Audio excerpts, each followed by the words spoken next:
Que Deus, Espírito Santo, que nos conduziu na fé em mais um ano, também possa nos acompanhar quando queremos meditar na sua palavra, especialmente na epístola que ouvimos hoje. Que assim seja. Amém.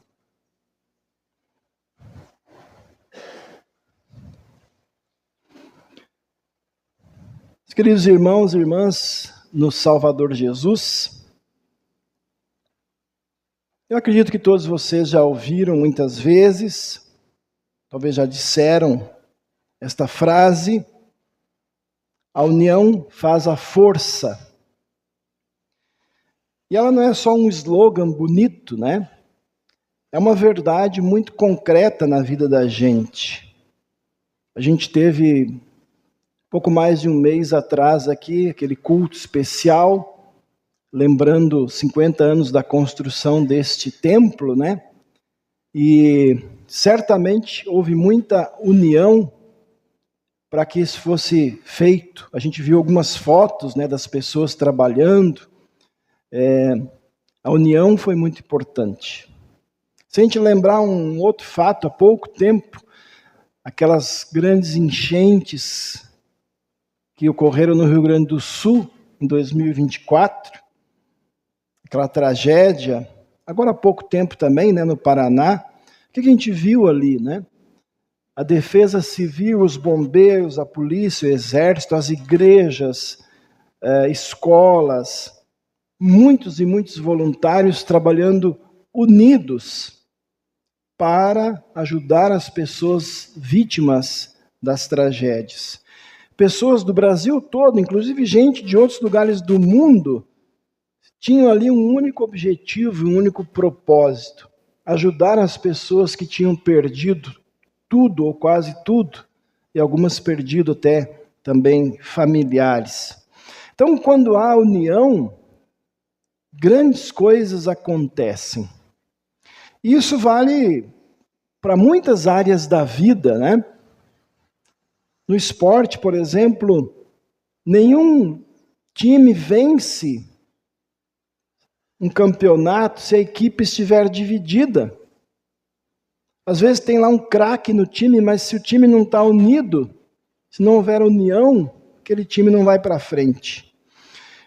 Nenhuma empresa vai crescer se os funcionários, cada um puxa para um lado, ou se há divisão entre gerente, funcionários, patrão. Na escola, no trabalho, na segurança pública, a gente pode pensar em qualquer área, e também na igreja. A união sempre vai fazer muita diferença. E às vezes faz toda a diferença, né, no resultado que a gente espera.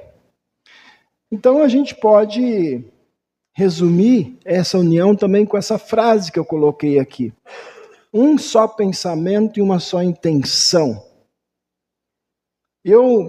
Quando eu estava preparando isso, eu fiquei pensando que figura poderia colocar ali, né, representando esta união, essa intenção. No convite do culto eu coloquei lá mãos unidas, né? Mas aqui eu resolvi deixar a imagem que está lá no site da IELB, que é Jesus chamando os discípulos, né, que estavam lá pescando, porque na verdade ele estava chamando eles também para um só pensamento e uma só intenção, para um grande objetivo, né? Pescar gente. Pensando nisso, então, eu quero falar com vocês hoje sobre duas congregações lá do primeiro século, um pouquinho depois da ressurreição e da ascensão de Jesus, para a gente falar um pouquinho sobre esse tema de união. A palavra de Deus diz lá em Atos dos Apóstolos que a primeira congregação, os primeiros cristãos eram muito unidos. Eles partilhavam o que eles tinham. Tinha gente até que vendia lá, às vezes, o seu terreno tal, para doar para a igreja, para ajudar quem tinha menos. Eles perseveravam na palavra de Deus. Eles estavam juntos na oração, na comunhão, na Santa Ceia. qual foi o resultado disso? Deus ia derramando bênçãos sobre todos eles dia a dia. O povo de fora se admirava daquela pequena congregação, que logo não era mais tão pequena, ela também dia a dia ia crescendo. Diz o texto que o Senhor acrescentava àquela igreja os que iam sendo salvos, né? Ela começou com o milagre do dia de Pentecostes, né? Quase 3.000 batizados. Pouco tempo depois, a Bíblia diz que já tinha 5.000 e continuou crescendo. Então, que coisa linda essa primeira congregação. Uma congregação unida, uma congregação abençoada por Deus, respeitada até pelos de fora, que não eram membros da igreja, e uma comunidade que crescia constantemente. Mas aí a gente olha para uma outra congregação, uma outra situação que a Bíblia nos apresenta, a congregação de Corinto, do texto que nós ouvimos hoje. E o apóstolo Paulo, então, quando escreve para essa congregação, precisa fazer um pedido forte, meio que um puxão de orelha. E ele diz, olha, eu peço a vocês, irmãos, que em nome do Senhor Jesus Cristo, que não haja divisões entre vocês. Sejam completamente unidos em um só pensamento, numa só intenção. Então veja que contraste, né? Enquanto uma congregação ali estava vivendo em unidade, em união, crescia, outra, foi formada um tempo depois, já estava marcada por disputas internas, por divisões, talvez até por alguma briga.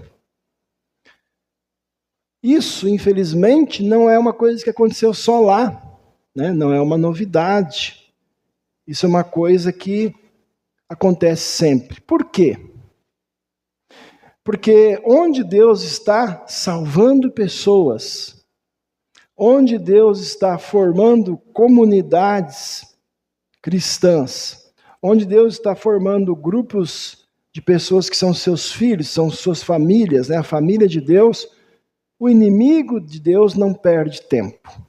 Uma vez eu ouvi uma frase que diz assim, onde Deus constrói uma igreja, do lado o diabo vai tentar construir a sua capela. Ou seja, o diabo não dorme. Onde Deus tenta construir, né, uma comunidade unida, o diabo vai tentar semear o orgulho, vai tentar semear a inveja, o egoísmo. O diabo vai tentar semear o comodismo, a preguiça, falsos ensinos, vai tentar semear a desunião. Foi assim que aconteceu lá em Corinto. Foi assim numa outra igreja que aparece lá em Apocalipse, né? Laodiceia. Uma igreja que Jesus, lá em Apocalipse, chegou a chamar de morna. Falou, vocês são mornos, vocês são acomodados, vocês estão muito satisfeitos com vocês mesmos. E aí Jesus disse, porque vocês são mornos, vocês não são nem quentes, nem frios, eu estou quase vomitando vocês da minha boca. Veja que palavra forte de Jesus, uma congregação que é morna. Então, veja como o diabo consegue, muitas vezes, atrapalhar e causar estrago na igreja de Cristo. E aí eu trouxe uma pergunta para a gente refletir, né? Nesse início de ano, tempo que nós tivemos aí de férias, o trabalho da igreja não parou, né? Vocês continuaram com os cultos, vindo à igreja, algumas atividades nós vamos ainda recomeçar, mas agora que nós então vamos, né, aí muitos vão começar de novo o seu trabalho, nas escolas, e aqui nós vamos então, de fato, recomeçar muita coisa.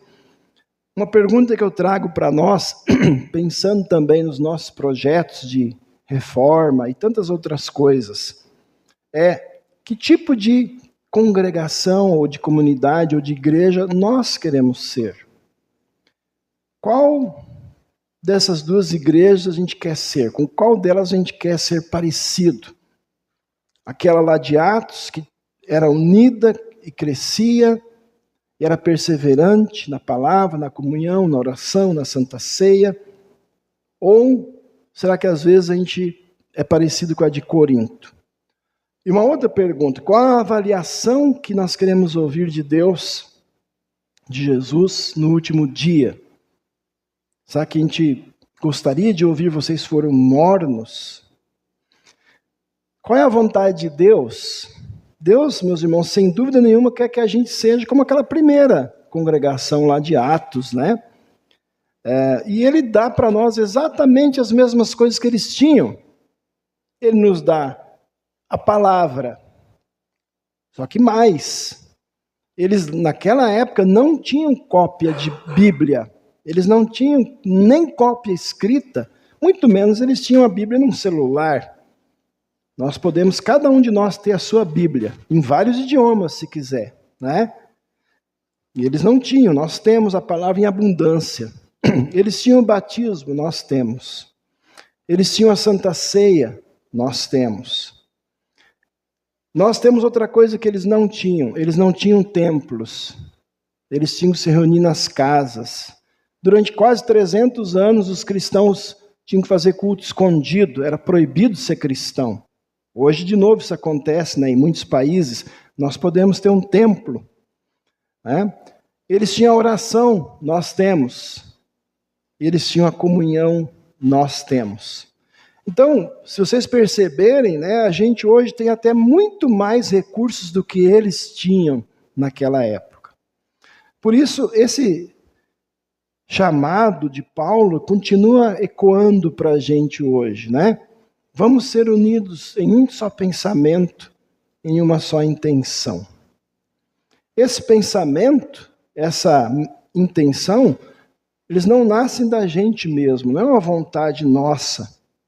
Vem do quê? Vem daquilo que Jesus falou no Evangelho, do arrependam-se.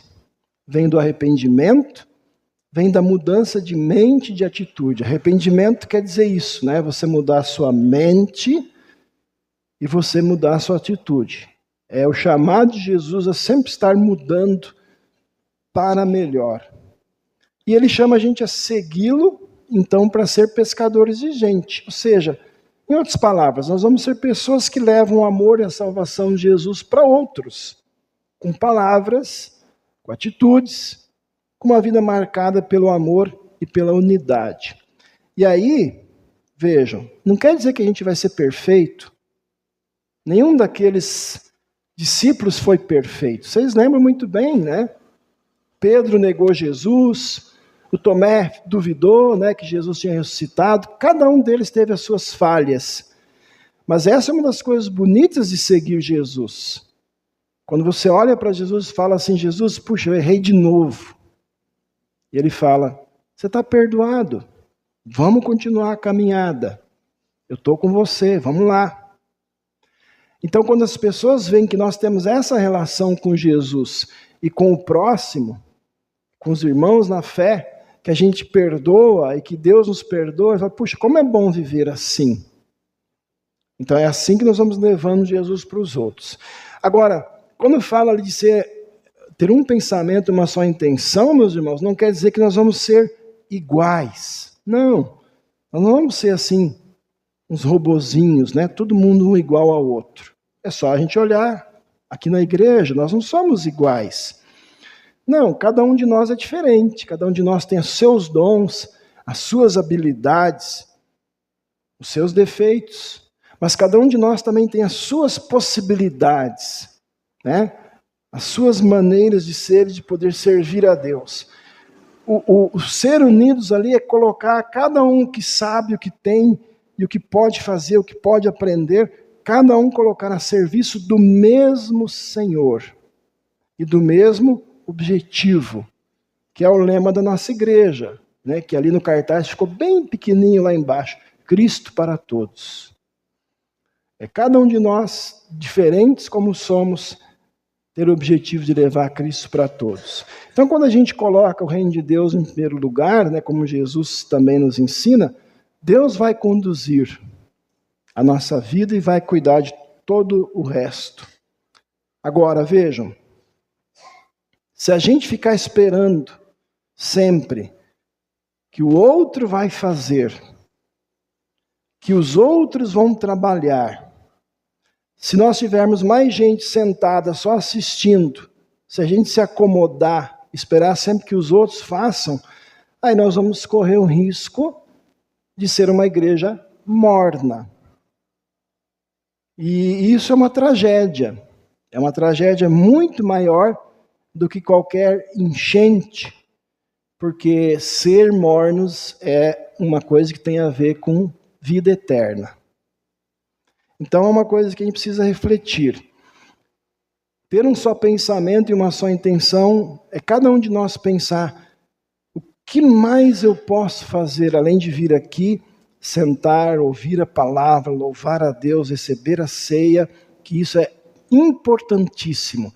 Mas além disso, o que Deus espera de mim? Que eu posso colaborar no reino de Deus. E não pensar assim, mas os outros vão fazer. Não, o que Deus espera de mim? Como eu posso colaborar para que esse pensamento, essa intenção, cada vez funcione melhor? Então, nós corremos o risco, às vezes, de pensar assim. Mas Deus não quer condenar nenhum de nós. Como diz o texto lá de Isaías, e aparece de novo em Mateus, né? E no Salmo de hoje, Deus é a nossa luz e a nossa salvação.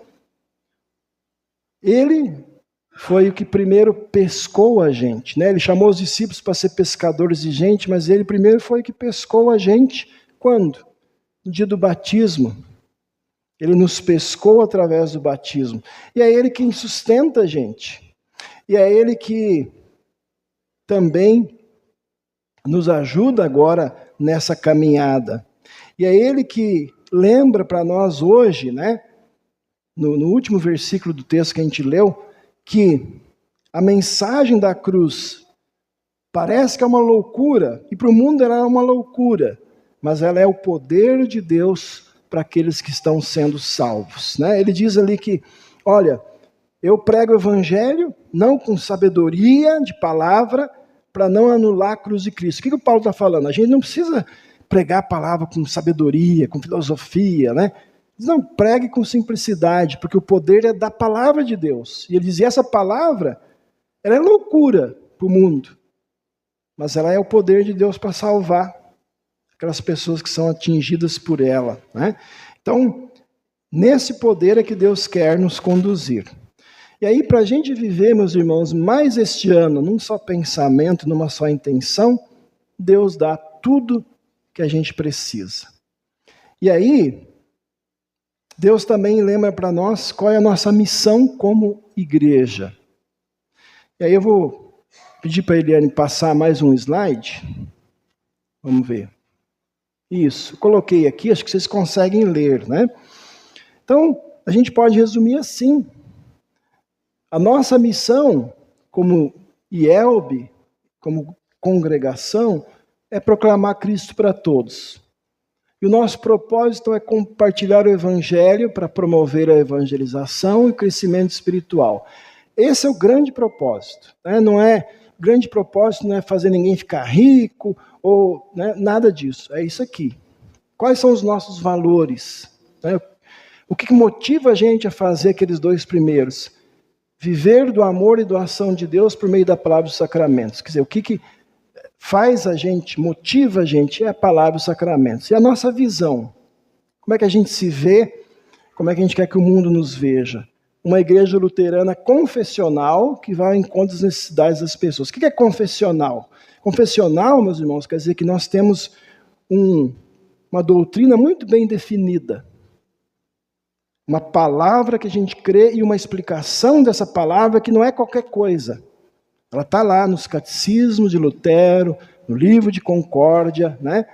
É uma coisa muito bem definida que nos ajuda a compreender a Bíblia. Então isso é ser confessional. Não é uma bagunça doutrinária, né? E a gente vai ao encontro das necessidades das pessoas. A maior necessidade de qualquer pessoa é ser salvo. Então, essa é a nossa maior preocupação, que as pessoas conheçam Jesus. Mas junto disso, né, a gente tenta levar para as pessoas alimento, a gente tenta levar roupa, a gente às vezes ajuda com dinheiro, com remédio, enfim, a gente também vai tentar ajudar as pessoas nas necessidades corporais, psicológicas, né? Por exemplo, a Hora Luterana tem, né, material impresso e temos sites com aconselhamento psicológico, né, ajudas desse tipo. Então, isso aqui resume, né, o que a nossa igreja quer fazer. Essa nossa missão, nosso propósito, nossos valores, também a nossa visão. Isso resume qual é o nosso pensamento e a nossa intenção. Pode passar? Então, meus irmãos, um só pensamento, uma só intenção. Durante mais este ano, certamente, né, a gente vai ter algumas coisas, talvez opiniões diferentes, ideias diferentes. Nós vamos, né, ter como diretoria, às vezes também, opiniões diferentes, mas temos que lembrar que tudo que Deus nos dá deve nos levar a ter só um pensamento e uma só intenção, né? Crescer como cristãos que já somos e levar o evangelho para aqueles que ainda não creem. Então, que o Senhor cada vez nos una nesse propósito cada vez mais, que a gente confie nele, que a gente com fé e coragem, sabendo que a nossa capacidade vem do próprio Deus, a gente possa continuar firmes nesse pensamento e nessa intenção. Eu falei no começo do culto, né, que a gente teve a oportunidade de ir em dois cultos lá nos Estados Unidos. A gente foi no culto de Natal e depois no domingo passado também num culto. E nós fomos numa congregação que está sem pastor. Eles estão fazendo chamado. E a gente achou muito bonito. Um líder, né, como foi aqui, um líder da igreja conduziu o culto, a banda tocou, e aí tinha um pastor aposentado que estava lá e fez o sermão, né? E, como eu disse, a gente se sentiu muito bem, porque tão longe, são irmãos que têm a mesma fé, o mesmo objetivo, a mesma intenção. E ainda na segunda-feira a gente visitou um pastor da nossa igreja que trabalha lá, numa outra cidade, e conversamos com ele sobre o trabalho lá, né? E mesma coisa, né? Levar Cristo para as pessoas, mesma intenção, mesmo propósito, levar Cristo para todos. Então que Deus faça a gente caminhar juntos, meus irmãos, como um só corpo, com um só pensamento, com uma só intenção. Que tudo que a gente pensar, planejar, orar, seja para que Deus nos use, para que o reino dele cresça entre nós e no mundo todo. Amém. Vamos fazer uma oração? Senhor nosso Deus, nosso amado Pai, nós te agradecemos pela tua palavra viva que hoje mais uma vez fala ao nosso coração e nos chama à unidade. Agradecemos porque em Cristo nos fizeste um só corpo, uma só família, sustentada pela tua graça e pela tua salvação. Perdoa-nos, Senhor, quando deixamos o orgulho, o egoísmo, a acomodação ou as divisões tomarem espaço entre nós. Perdoa-nos quando pensamos apenas em nós mesmos e esquecemos do teu reino e da tua missão. Renova em nós o arrependimento verdadeiro e dá-nos um coração disposto a mudar pensamentos, atitudes e caminhos segundo a tua vontade. Concede-nos, ó Deus, um só pensamento e uma só intenção, que é proclamar Cristo para todos. Une-nos no amor, na verdade, no serviço, para que com os dons que cada um recebeu, possamos trabalhar juntos para a edificação da tua igreja e para a salvação daqueles que ainda não te conhecem. Fortalece-nos pela tua palavra, pelo batismo que recebemos e pela ceia. Dá-nos fé, coragem e perseverança, para não sermos mornos, mas zelosos no anúncio do evangelho, vivendo em comunhão e testemunhando o teu amor com palavras e ações. Confiamos em ti, Senhor, pois sabemos que a nossa capacidade vem de ti. Guia-nos pelo teu Espírito Santo, para que tudo o que fizermos seja para a tua glória e o crescimento do teu reino entre nós. Nós oramos em nome de Cristo, nosso único Senhor e Salvador. Amém.